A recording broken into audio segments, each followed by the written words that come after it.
Lecture on classes के student lecture में आपका स्वागत है। मैं हूं कविता ढिल्लो जो आपको पढ़ाने जा रही हूं। इग्नू की एमए हिस्ट्री और एमए हिस्ट्री का सेकंड ईयर का सब्जेक्ट है एमएचआई 109 और 109 का मैंने ऑलरेडी 2 वीडियो डाल रखी हैं। तो मैंने आपको इस बुक को ऐसे एक्सप्लेन किया है कि इसको मैंने क्योंकि इसमें सारा हौच-पौच हो रखा है, सारी चीज़ें एक साथ है अब मगर पता नहीं चल रहा है कि कौन-सी किसके साथ इंटरकनेक्टेड है। इसलिए मैंने इसको 2 पार्ट्स में डिवाइड किया है जो आपने मेरी पहले की वीडियो देखी होगी, जिसमें मैंने 2 पार्ट्स में इस तरीके से डाला है कि जिसमें एक में लिखा है कि ब्रिटिश सरकार द्वारा चलाए गए अधिनियम यानी कि ब्रिटिश संसद द्वारा पारित महत्वपूर्ण जो उन्होंने हमारे देश के लिए कानून बनाए थे, ठीक है? और हमारे देश के कानून बनाने पर जो कांग्रेस ने उनका विरोध किया था, तो वो भी मैंने इसमें ऐड किए हैं, ठीक है? तो ये तो वो हो गए। उसके बाद था कि गांधी जी का आगमन 1915 में जब गांधी जी अफ्रीका से भारत आए थे, तब उन्होंने कहाँ से शुरुआत की थी, किस तरीके की शुरुआत की थी, तो उसके बारे में इसमें सारे आंदोलन हैं जो उन्होंने चलाए थे, ठीक है? अगर आप इसको इस तरीके से स्टेप बाय स्टेप देखेंगे क्योंकि पेपर बहुत ज़्यादा डिफ़िकल्ट आता है, उसमें वो लैंग्वेज के साथ खेलता है, बिल्कुल पता नहीं चलता है कि क्या पूछ रहा है, लेकिन आपको पता है कि आंसर आता है लेकिन आपको समझ नहीं आता है। तो इसलिए आपको सीक्वेंस वाइज़ पता होना चाहिए किसके बाद कौन-सी घटना घटी, ठीक है? आई होप आपको इतना तो समझ आया होगा, आप इसका जो है स्क्रीनशॉट ले लीजिए। ठीक है। सबसे पहले आया था 1919 में भारत सरकार अधिनियम। अधिनियम बनने के बाद नेहरू रिपोर्ट बनाई गई। उन्होंने हमारे देश के लिए कानून बनाए थे कुछ कि जो निर्वाचन जो उनकी जो ब्रिटिश संसद थी, उसमें हमारे देश के भी प्रतिनिधि भाग लेंगे और वो हमारी एक उत्तरदायी सरकार बनाएगी, शासकीय सरकार बनेगी। ठीक है? तो इस तरीके से उन्होंने हमारे देश पर हुकूमत की। तो जिसमें नेहरू रिपोर्ट भी बनाई थी 1928 ये भी आपका है मोतीलाल नेहरू और जवाहरलाल नेहरू द्वारा, जिसे ब्रिटिश संसद ने 1930 में मानने से इनकार कर दिया था। उसके बाद साइमन कमीशन जो आया था हमारे देश में, उसका विद्रोह हुआ था। गोलमेज सम्मेलन किया गया था, जो लॉर्ड इरविन ने करवाया था और गांधी जी ने उनके साथ मीटिंग करी थी कि इस सम्मेलन का क्या उद्देश्य है। ये सब मैं ऑलरेडी एक्सप्लेन कर चुकी हूँ अपनी वीडियो में। पूना पैक्ट जो अम्बेडकर और गांधी जी के साथ हुआ था, ठीक है? 1935 में भारतीय सरकार अधिनियम बना था। फिर उसके देखने के लिए, समीक्षा करने के लिए 1942 में क्रिप्स मिशन आया था। भारत छोड़ो आंदोलन जो कांग्रेस और गांधी जी ने किया था, जिसको रोकने के लिए ब्रिटिश सरकार ने ज़ीरो ओवर ऑपरेशन चलाया था, राइट? फिर शिमला सम्मेलन हुआ था 1945 में, वेवल प्लान जो मैं ऑलरेडी एक्सप्लेन कर चुकी हूँ। कैबिनेट मिशन आया था और माउंटबेटन योजना, भारतीय स्वतंत्रता अधिनियम 1947। ये तो थे जो उन्होंने चलाए थे। उसके बाद है कि गांधी जी ने हमारे देश में क्या-क्या किया जब उनका आगमन 1915 में हुआ था, अफ्रीका से वो आए थे। उसके साथ ही साथ यहाँ पर 1885 में कांग्रेस की स्थापना हुई थी।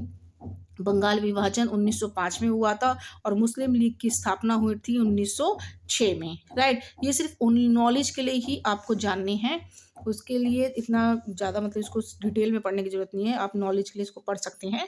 आपका जो स्टार्ट है, जो कोर्स में है, वो यहाँ से है। गांधी जी अफ्रीका से जब आए थे भारत में, तो उन्होंने क्या किया था? उन्होंने होम रूल लीग की स्थापना 1916 में बाल गंगाधर तिलक और एनी बेसेंट ने की थी, ठीक है? वो उसके साथ जुड़े थे।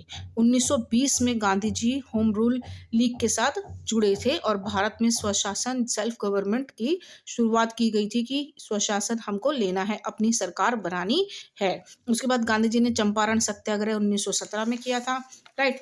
उसके बाद यहाँ देखिए, ये आपका सारे ही इम्पोर्टेंट टॉपिक है जो भी गांधी जी से रिलेटेड है, जो भी गांधी जी ने आंदोलन किए हैं वो सभी बहुत इम्पोर्टेंट है। यहाँ से स्टार्ट किया था उन्होंने अहमदाबाद मिल आंदोलन, राइट? ये सारे ही गांधी जी के आंदोलन है, आप इसका बारी बारी से स्क्रीनशॉट ले लीजिए। अहमदाबाद मिल आंदोलन 1918 में, खेड़ा आंदोलन 1918 में, खिलाफत आंदोलन, ठीक है? असहयोग आंदोलन, ठीक है, 1920 में। असहयोग आंदोलन की मैं आपको सेपरेट वीडियो देती हूँ अभी, ठीक है? 1922 में असहयोग आंदोलन जो चौरा चौरी हिंसा हुई थी, उसके बाद असहयोग आंदोलन वापस ले लिया गया था। स्वराज पार्टी का गठन 1923 में किया था, राइट? फिर उसके बाद 1920 से 30 तक दशक में राष्ट्रीयवाद में जो किसानों का संबंध था, मजदूरों से संबंध था, पूंजीपतियों से संबंध था, इन लोगों ने राष्ट्रवाद में कैसे हिस्सा लिया, राष्ट्रवादी आंदोलन में कैसे हुए, तो ये एग्जामिनेशन पॉइंट ऑफ व्यू से ये तीनों भी आते हैं, ठीक है? किसानों ने क्या किया था, क्योंकि गांधी जी ने क्या किया था, किसानों के लिए ही लड़ाई करी थी, क्योंकि किसानों को सारा ही युद्ध जो प्रथम विश्व युद्ध और द्वितीय विश्व युद्ध हो रहा था, सब उन्हीं के साथ उन्हीं भारतीयों से ही वसूला जा रहा था। तो इसलिए गांधी जी किसानों के साथ खड़े थे राइट। तो उनके साथ वो क्या करते थे, सत्याग्रह करते थे अपनी मांग को पूरा करने के लिए। ठीक है। उसके बाद सविनय अवज्ञा आंदोलन जो 1930 में हुआ था, सिविल डिसोबीडिएंट मूवमेंट। उसके बाद 12 मार्च को 1923 में दांडी मार्च निकला था सविनय अवज्ञा आंदोलन के पहल करने के लिए, ठीक है, प्रारंभ करने के लिए बात। उसके बाद 1957 का विद्रोह, ये भी है। सबाल्टर्न अध्ययन से कैसे रिलेटेड है ये भी मैं ऑलरेडी बता चुकी हूँ। कैम्ब्रिज स्कूल, ये सब कैसे इन्होंने राष्ट्रीय आंदोलन में किए, राइट। उसके बाद आ जाता है 1941 से 1945 तक के राष्ट्रीय आंदोलन में सुभाष चंद्र बोस की क्या भूमिका थी। ये आंसर मैं आपको अभी एक्सप्लेन कर देती हूँ स्टेप बाय स्टेप। मेरी वीडियो के साथ आप बने रहिए, राइट। आप इसका स्क्रीनशॉट ले लीजिए। आपको इतने टॉपिक पढ़ने हैं, कल आपको एग्जाम है, राइट। हो सके जैसे तैसे हो सके कंप्लीट कर लिए अपना कोर्स। बहुत इजी है, सिंपल लैंग्वेज में है, आपको बहुत अच्छे से समझ आएगा, ठीक है। इसमें कोई भी डिफ़िकल्टी नहीं आएगी आपको समझने में।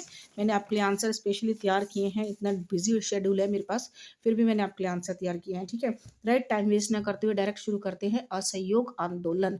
असहयोग आंदोलन का मतलब होता है non cooperation movement. Non cooperation movement क्या होता है कि गांधी जी ने जब देखा कि सब जगह लोग, किसानों के ऊपर अत्याचार हो रहा है, अंग्रेज लोग किस तरीके से बिहेवियर कर रहे हैं, और प्रथम विश्व युद्ध 1919 से शुरू हुआ था, ठीक है। तो सॉरी 1919 में ख़त्म हुआ था, 1917 से शुरू 14 से शुरू हुआ था। तो 1900 जो प्रथम विश्व युद्ध हुआ था उसमें उनका जो भी लॉस हो रहा था वो किसानों से वसूल रहे थे, लगान वसूल रहे थे, नील की खेती करने के लिए मजबूर कर रहे थे। उस वजह से जब गांधी जी ने कहा कि अंग्रेज हमारे देश में व्यापार करने के लिए आए हैं तो इनके उत्पादन की सभी चीज़ों का बहिष्कार कर देते हैं, राइट। तो नागपुर में 1920 में कांग्रेस अधिवेशन में बिना किसी रोक टोक के असहयोग आंदोलन कार्यक्रम गांधी जी के नेतृत्व में स्वीकार कर लिया गया, ठीक है। उन्होंने क्या किया कि सारे जो अंग्रेज लोगों का उत्पादन होता था उन सब चीज़ों का बहिष्कार कर दिया, राइट। तो विदेशी कपड़ों तथा अन्य वस्तुओं का बहिष्कार कर दिया गया। सरकारी स्कूलों, ब्रिटिश प्रशासन द्वारा चलाए गए जितने भी स्कूल थे उनका बहिष्कार किया। वहाँ से जो मेरे ख्याल से आई थी 800 बच्चे जो है वहाँ से निकले थे, है ना। सरकारी उपाधियों और जो अवैतनिक पदों का त्याग कर दिया गया। जितने भी जो उन्होंने सरकारी नौकरियों पे थे उनकी एडमिनिस्ट्रेशन में जितने भी इंडियन थे उनको उन्होंने उसका बहिष्कार किया। सरकारी न्यायालयों का बहिष्कार हुआ। सरकारी उत्सवों, सभाओं और दरबारों का बहिष्कार करना, चरखे का प्रयोग करना, सूती कपड़ा बनाना, विदेशी माल की दुकानों पर धरना देना तथा विदेशी माल के बेचने पर रोक लगाना, हिंदू मुस्लिम एकता को बढ़ाना, छुआछूत के विरुद्ध धरना देना, ठीक है। तो असहयोग आंदोलन 4 चरणों में हुआ था, राइट। अब इसका स्क्रीनशॉट साथ साथ लेते रहिए। हाँ, प्रथम चरण में क्या किया था कि जनवरी मार्च 1921 तक सरकारी विद्यालयों, जितने भी 21 तक जो है जितने विद्यालय थे, कॉलेज थे, वहाँ पे जो न्यायालय थे, जो जज, जो वकील थे, जो एडवोकेट थे, इंडियन जो थे, उन्होंने उनका बहिष्कार कर दिया तथा चरखे का प्रयोग शुरू किया है, ठीक है। और विदेशी कपड़े का बहिष्कार किया और जो शराब की दुकानें थी उनका बहिष्कार किया। सरकारी राजस्व में कमी आई, ठीक है। जब उन्होंने जब दुकानें बंद कर दी और दुकानों से सामान खरीदना लेना बंद कर दिया तो ऑब्वियसली क्या हुआ, उनमें जो राजस्व था, जो टैक्स था उनके अंदर, उसमें कमी आ गई, ओके, राइट। उसके बाद क्या हुआ कि द्वितीय द्वितीय चरण में उन्होंने क्या किया कि 1921 में कांग्रेस के अधिवेशन में विजयवाड़ा में अगले 3 महीनों में 1 करोड़ सदस्यों की भर्ती तथा तिलक राजकोष के लिए करोड़ रुपए जमा करने और 20 लाख चरखे लगाने और बांटने का फैसला किया गया।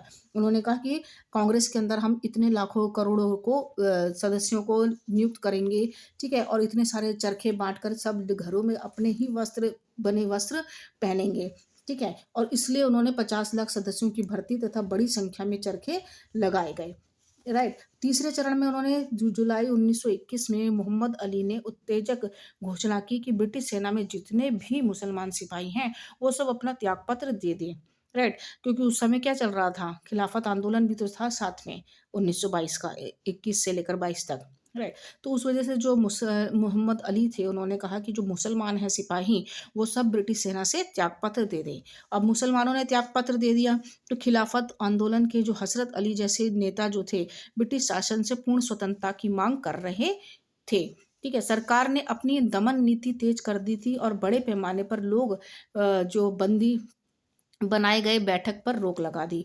मतलब लोगों को एकत्रित होकर, इकट्ठा होकर कोई भी मतलब जो संघर्ष स्वतंत्रता जो है उसको नहीं करना है, जो वो एक साथ एकजुट होके जो आंदोलन करते हैं वो सब इकट्ठा नहीं होना मजदूर मतलब लोगों को, इस तरीके का था। तो उसलिए क्या करने लगे, जब मुसलमान आ गए तो अब गांधी जी और कांग्रेस सब ये डर गए थे कि अब कहीं, गांधी जी ने सोचा कि कहीं डर रहे थे कहीं आंदोलन कोई दमन ना हो जाए, आंदोलन का दमन ना हो जाए। तो उनकी जो शंका थी, कोई हिंसा हिंसा का भी डर लग रहा था कि ये लोग हिंसा ना करने लग जाएं। तो उनकी शंका जो है सही साबित हुई और गोरखपुर जिले में चौरी चौरा में 5 फरवरी 1922 को पुलिस ने प्रदर्शनकारियों की एक भीड़ पर पुलिस पर हमला कर दिया। तो बदले में पुलिस ने क्या की, गोलियां चला दी और इससे क्रोधित होकर पुलिस स्टेशन में आग लगा दी। ठीक है। तो उसमें कई पुलिसकर्मियों की मृत्यु हो गई। जब चौरा चौरी जो कांड है उसमें क्या हुआ था कि पुलिस ने प्रदर्शनकारी जो प्रदर्शन कर रहे थे लोग, एकजुट, मैंने कहा ना कि ग्रुप बनाना उन्होंने बंद कर दिया था, लेकिन फिर भी लोग प्रदर्शन कर रहे थे। तो प्रदर्शन पे जब भीड़ पे पुलिस वालों ने हमला किया तो बदले में पुलिस ने गोलियां चलाई, तो जिसमें भीड़ ने क्रोधित होकर पूरे पुलिस स्टेशन को आग लगा दी। तो इससे कई पुलिसकर्मियों की मृत्यु हो गई और जैसे ही इस बात का गांधी जी को पता चला तो उन्होंने तुरंत अपना आंदोलन वापस ले लिया।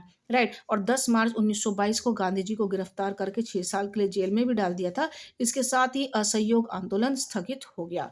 असहयोग आंदोलन को रोक दिया गया क्योंकि उन्होंने हिंसा करनी स्टार्ट कर दी थी। लेकिन जब असहयोग आंदोलन वापस ले गया तो उससे क्या हुआ, सारे ही लोग गांधी जी से नाराज हो गए। ठीक है।